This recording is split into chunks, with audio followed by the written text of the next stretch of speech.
Alright, so here's the guided solution to the 1971 B1 AP question about an Atwood machine. So it's about an elevator that is being pulled upwards, and it's being pulled by a counterweight. That's this thing over here. That is an unknown mass. We know the elevator has a mass of 400 kilograms. And it has these two guide rails on each side that provide a constant friction force of 100 newtons. So if the velocity is going to be up, okay, like we can see here, then the friction that these walls are providing are going to be in the opposite direction. So they're going to be down. Okay, so let's look at part A. Okay, so we have these two friction forces, okay, that are each 100 newtons, and it is moving up, so we know friction is going to be down. You have tension up, and then of course, how could I forget, we have the mass of the elevator times g. So weight force. So these are all of the forces acting on our elevator car. Okay, so part B,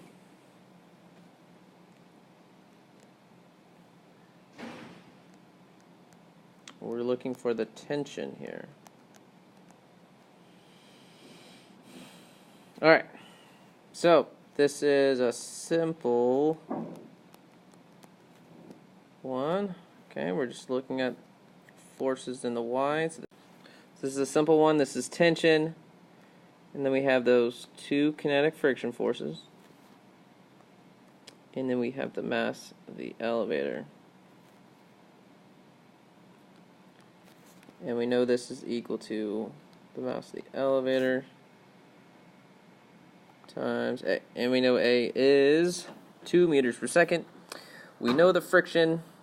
We obviously know the acceleration of gravity. So solving for tension is really not too difficult. Okay, because it's just going to be the mass of the elevator times the acceleration plus its weight plus those two friction forces. Okay, so this is 400 kilograms.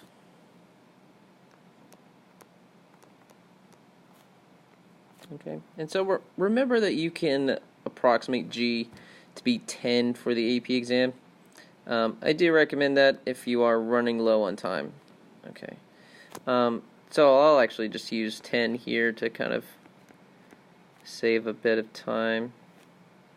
And then each of those is 100 newtons. Okay. So this is 800 plus 4,000 plus 200. So we get a nice solid number of 5,000 newtons. So that is the tension. Awesome. Awesome. Okay, part C, we're looking at the mass of the counterweight. So what is that equal to? Let's look at our little counterweight here. And if we look at the forces on the counterweight, we have its own weight force, and then we just have that tension force that we just found. Oh goodness, I hate it when that happens. Okay, anyway, the tension force is up. I need to stop drawing my thing so close. Alright, and that's all it is for the counterweight. Remember that this guy is moving downwards.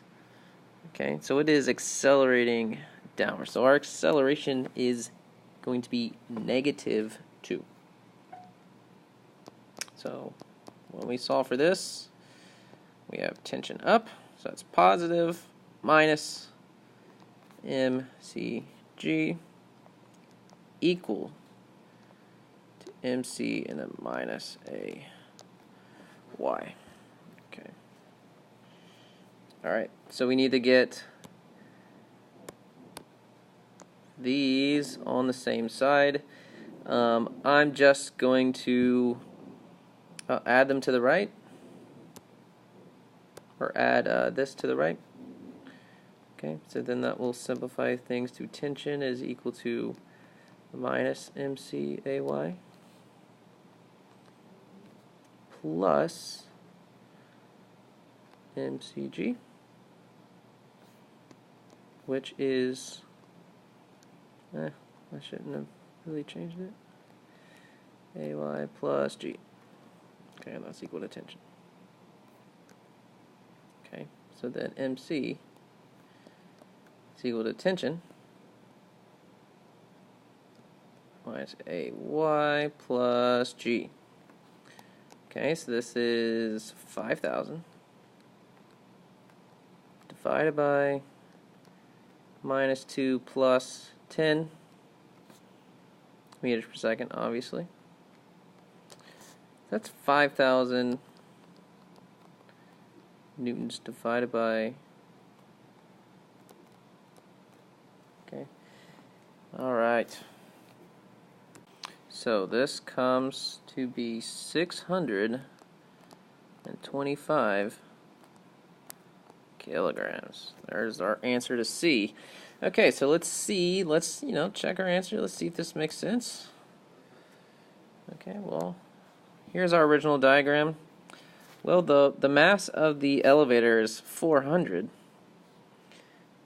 and I think it would should make sense with your intuition that if this is 625 kilograms, that even though there's these guardrails here, that it would be enough mass to cause this whole system to move in this direction.